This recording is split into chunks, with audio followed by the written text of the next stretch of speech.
Direction. Direction. Merong S yan.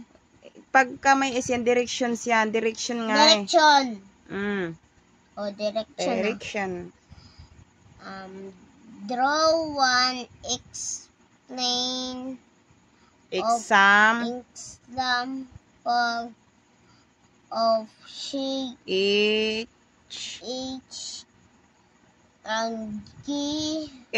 of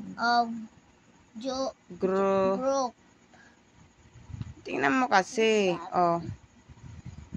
Draw one example of each animal group. that makes long age soft. Ano yung long? Laro ko yun. Kamutan ko na. Yung long. Loud. Basahin mo Loud. mabuti.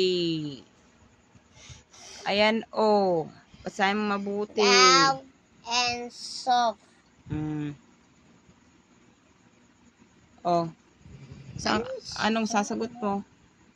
Saan ka maglalagay ng sagot? Intindi mo. Mamaya yan. You put, ano? Animals. Animals, then where Ano yung basahin mo, you read it properly. Slowly.